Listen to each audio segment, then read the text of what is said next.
सवाल कि आप जो फितना जो सर पाकिस्तान के अंदर फैलाया जा रहा था उसके मुतालिक बार बार खबरें आती हैं कि शायद कोई डील होने जा रही है, तो सर उस फितने और शर के खिलाफ कोई डील तो नहीं होने फितना तो कुरान हकीम में है कि फितना से तो डील हो ही नहीं सकती। आप मुझसे सब ज़्यादा बड़े स्कॉलर हैं, इस्लाम का नॉलेज आपको मुझसे बहुत ज़्यादा है, उसमें बिल्कुल कोई गुंजाइश नहीं है फितने के साथ कोई डील करने की। तो अनलेस आप सरेंडर करें, ये मैं नहीं कह रहा, ये हमारा मज़हब, हमारा ईमान, हमारा दीन कह रहा है, तो हमारी हुकूमत में तो कोई गुंजाइश नहीं है।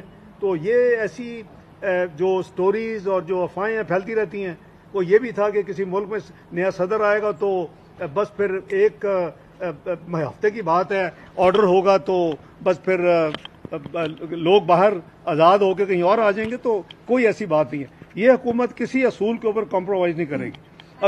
अगर किसी ने प्रोसेस ऑफ लॉ के ज़रिए कन्विक्शन नहीं है तो हम क्या कर सकते हैं? हम कुछ नहीं कर सकते।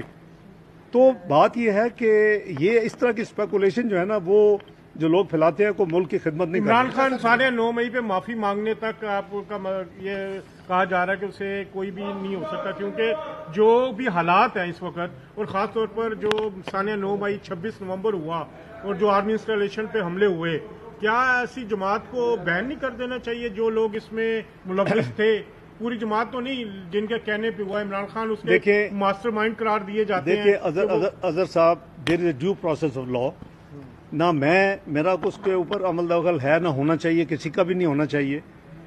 जिन लोगों ने 9 मई के जो वाक़यात किए हैं वो उसकी कीमत अदा कर रहे हैं।